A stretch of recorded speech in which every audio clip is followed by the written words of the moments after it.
नमस्कार, मैं हूं न्यूज़ रिपोर्टर रविंदर ठाकुर और आज हम मौजूद है हाजीपुर विधानसभा क्षेत्र में। और आज हमारे साथ में हाजीपुर विधानसभा क्षेत्र के आरजेडी प्रत्याशी देव कुंवर चौरसिया जी हैं। आज उनसे हम कुछ तीखे सवाल करेंगे और जानेंगे कि अगर वो विधायक बनते हैं तो किस तरह का बदलाव करेंगे हाजीपुर क्षेत्र के लिए और हाजीपुर के जनता के लिए। आइए हम उनसे रूबरू कराते हैं। पहला सवाल सर मेरे से, अगर आप सत्ता में आते हैं, विधायक बनते हैं, तो हाजीपुर विधानसभा क्षेत्र के लिए सबसे पहला काम आप क्या करें? देखिए, हाजीपुर विधानसभा क्षेत्र बहुत ही अच्छा क्षेत्र है। छोटा इलाका है लेकिन बहुत ही जागरूक लोग यहाँ रहते हैं और पटना के नज़दीक का क्षेत्र है, इसलिए पटना के जैसा इसको भी तरजीह मिलना चाहिए। इसका मैं भरपूर प्रयास करूँगा। जिस तरह से पटना का विकास हो रहा है उतना ही विकास हाजीपुर का भी हो, इसके लिए भरपूर प्रयास करूँगा। और इसके लिए मैंने योजना बनाया है कि हाजीपुर में जो इंडस्ट्रियल एरिया है उसमें मतलब बड़ी फैक्ट्रियाँ को चालू कराएंगे, यहाँ के लोगों को रोज़गार दिलवाएंगे। हाजीपुर में डीपीआर बना करके सड़क और नाला का व्यवस्था कराएंगे और निश्चित रूप से यहाँ के लोगों को काम मिले, रोज़गार मिले, नौकरी मिले, सही ढंग से लोग रहे। गरीब लोग भी बहुत हैं, उनको सही काम मिले, इसके लिए मैं भरपूर प्रयास करूँगा। सर, हाजीपुर में आम दिनों लगातार हत्या, लूट, डकैती, अपहरण, बहुत सारे ऐसे मामले आ रहे हैं। इसके बारे में आप क्या कहना चाहते हैं? देखिए, जो भी प्रतिनिधि होते हैं उनका दायित्व है कि आम जनता कैसे सुरक्षित रहे, इसका भी प्रयास करना है। लेकिन हम देख रहे हैं कि यहाँ के जो विधायक एमपी हैं उनको कोई मतलब नहीं है समाज के काम से, और समाज के काम को छोटा छोटा जो कार्यकर्ता हम लोग जैसा है वो देखने का काम करता है। तो हम लोगों का दायित्व होगा कि इस तरह की घटना जो आपने बतलाया है तो घटना नहीं घटे, इसके लिए प्रयास करें। यदि दुर्भाग्य से घटती भी है तो मुजरिम जो हो उनको सजा मिले, इसके लिए मैं भरपूर प्रयास करूंगा। सर, अभी तेजस्वी यादव ने कुछ दिन पहले एक बयान दिया था और बताया था उन्होंने कि अगर हमारी सरकार बनती है तो हम बेरोजगारों के लिए बहुत ही अच्छा व्यवस्था करेंगे और 10 लाख रोजगार पैदा करेंगे। देखिए, तेजस्वी यादव जी युवा हैं, हम लोग के नेता हैं और हाजीपुर सीट से हमको लड़ाने का काम कर रहे हैं। इसके लिए मैं उनको धन्यवाद देता हूं और आदरणीय लालू जी को और तेजस्वी जी को शुक्रिया अदा करना चाहता हूं। और निश्चित रूप से उन्होंने समझा कि हाजीपुर के विकास देव कुमार चौरसिया के द्वारा हो सकता है, इसलिए हम पर दायित्व दिया है और उस दायित्व को हम भरपूर कोशिश करेंगे। और हम लोग समाज सेवा में 1985 से लगे हुए हैं, किसी न किसी रूप में समाज का काम करते रहे हैं। और निश्चित रूप से हाजीपुर में बड़ा बड़ा शिक्षण संस्थान खोलकर भी और व्यावसायिक संस्थान खोलकर भी हम लोगों ने रोज़गार देने का काम किया है। और जब हमारी सरकार बन जाएगी और हम यहाँ के प्रतिनिधि चुने जाएंगे तो उसमें इजाफा करके जनता को कैसे लाभ मिले, कैसे ये गरीब बच्चों को पढ़ाई हो, कैसे गरीब बच्चे आगे बढ़े, ये प्रयास हम लोग करेंगे।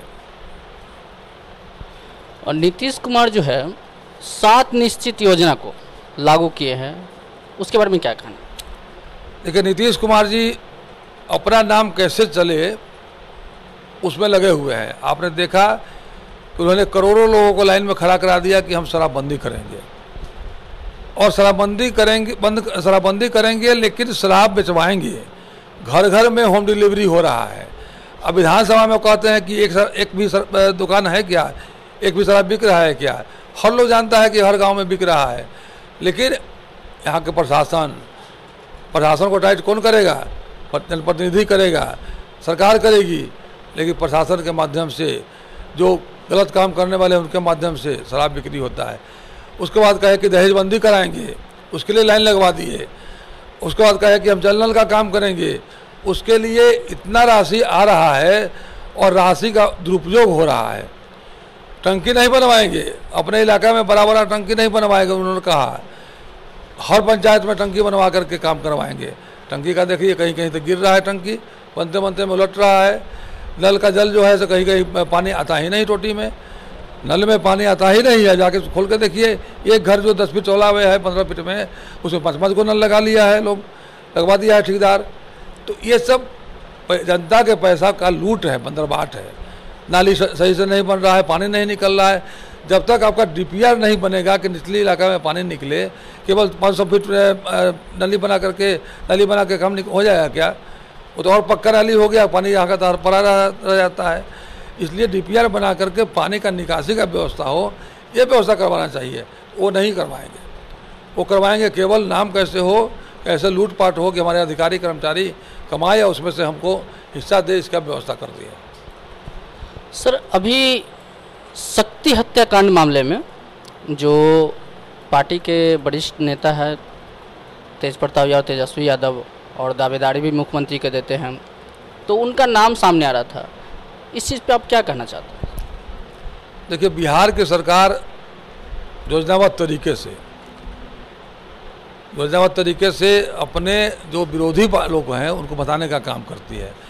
केंद्र की सरकार भी बताती है तो वो सीबीआई को भेज देती है, ईडी को भेज देती है, जो एजेंसी है उसको पकड़ने वाला उसको भेज देती है विरोधी को, और वही जब चला जाता है उनके पार्टी में स्वच्छ हो जाता है। हर जगह यही हो रहा है। और बिहार की सरकार भी यही है कि किस तरह से फंस जाए, मामला में उलझ जाए, इसके लिए प्रयास करते रहता है। लेकिन उन्हीं के अधिकारी ने जांच करके, जांच अधिकारी ने, एसपी ने अपना रिपोर्ट कल देखे हैं टीवी में, वो बोल रहे थे कि इन लोग का कोई भूमिका ही नहीं है। और जो हत्या हुआ है आपसी रंजिश में हुआ है और ये पैसा का लेन देन में हुआ है। तो वहाँ एसपी कुछ कह रहे हैं, जांच अधिकारी कुछ कह रहा है, और यहाँ इनके प्रवक्ता से बुलवाते हैं। प्रवक्ता मतलब प्रवक्ता मीन्स सरकार का वक्ता है, पार्टी का वक्ता है, और वो वक्ता बोल रहा है, इसका मतलब कि सरकार बोल रही है, मुख्यमंत्री बोल रहे हैं, पार्टी का अध्यक्ष बोल रहा है कि तेजस्वी यादव और तेज प्रताप ने कराने का काम किया है। तो ये तो इससे भी घृणित कोई बात हो सकता है क्या कि पूर्णिया में जाकर के वहाँ कोई विरोध में आवाज़ उठावेगा तो उसका कोई हत्या करा जाता है क्या? कहीं भी हत्या का कारण कोई है, यहाँ हल्ला कर दिए, प्रवक्ता से कहवा दिए, नारा लगवा दिए कि नहीं ये हत्यारा है, लो है। तो इसका मैं घोर निंदा करता हूँ। इस तरह का बात किसी भी सरकार को नहीं करनी चाहिए। हमारा लास्ट सवाल रहेगा सर, समय की भी बहुत कमी है और आपको भी बहुत जगह जाना होगा, तो एक मैं क्वेश्चन करना चाहता हूं सर कि हाजीपुर की जनता के लिए इस बार विधानसभा चुनाव के लिए आप क्या संदेश देना चाहते हैं हाजीपुर की जनता के लिए? देखिए, हाजीपुर की जनता पटना के नज़दीक है, पढ़ा लिखा समझदार बहुत है यहाँ पर, यहाँ पॉलिटिकल लोग बहुत हैं और सामाजिक व्यक्ति भी बहुत हैं। मेरा मानना है कि हाजीपुर की जनता को हमको मदद करेगी, वोट देगी और हाजीपुर से जिताने का काम करेगी, और हम जीत के जाएंगे और हाजीपुर के विकास के लिए हम लोग प्लान करेंगे, और गांव-गांव में, हर पंचायत में, हर टोला में जा कर के लोगों से राय लेंगे, और राय लेके उसमें कौन सा काम प्राथमिकता से करना है उसके लिए योजना बनाएंगे और उस काम को कराने का काम करेंगे, और उसके लिए हम विधानसभा में प्रश्न उठाएंगे, जिला में भी हम लोग प्रश्न उठाएंगे। एक छोटा सा सवाल था सर, आप अभी विधायक प्रत्याशी के रूप में चुनाव लड़ रहे हैं आरजेडी से, और इससे पहले आपका नाम नहीं आ रहा था, लेकिन तभी भी आप पूरे कोरोना काल में अपने होटल को फ्री निःशुल्क किया और बहुत सारे मरीज को जो है अपने होटल में जगह दी, पनाह दी, और उनका इलाज होकर के सभी जो है जो पॉजिटिव थे वो निगेटिव होकर के गए। क्या आगे भी अगर इस तरह की घटनाएं आती है या महामारी आती है तो उस चीज़ पे आप क्या कहना चाहेंगे? इसलिए हम लोग सामाजिक काम करते आ रहे हैं, आपको बतला देना चाहेंगे।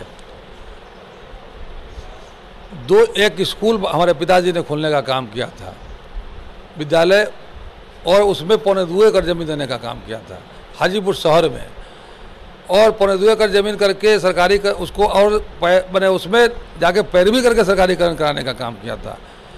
70 में स्कूल खुला, 79 में सरकारीकरण हो गया, और उसमें हम लोगों के परिवार के एक व्यक्ति नहीं है। हम लोगों ने उस समय सोचा, बाबूजी ने सोचा हमारे कि यहाँ के लड़के लड़कियाँ पढ़ लेंगी तो उसका विकास होगा, उसके लिए हम लोगों ने काम किया। पुनः 88 में पिताजी के कहने पर ही हम लोगों ने कॉलेज खोला, इंटर कॉलेज, और इंटर कॉलेज में भी 4.25 एकड़ जमीन देने का काम किया शहरी क्षेत्र का।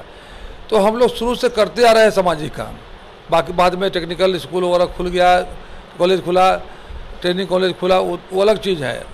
लेकिन बाकी हम लोग सामाजिक काम करते आ रहे हैं, अपना त्याग करके, अपना खर्चा करके करते आ रहे हैं। इसलिए इसमें ये लोग नहीं माने कि इस बार कोरोना काल था तो हम मदद कर दिए, और हमने रिक्वेस्ट करके जिला के प्रशासन को रिक्वेस्ट करके और सीएस को रिक्वेस्ट करके कहा कि यदि ज़रूरत पड़े आपको तो हम जितना होटल मेरा कैंपस है टोटल होटल देने का काम करेंगे, और हमने दिया।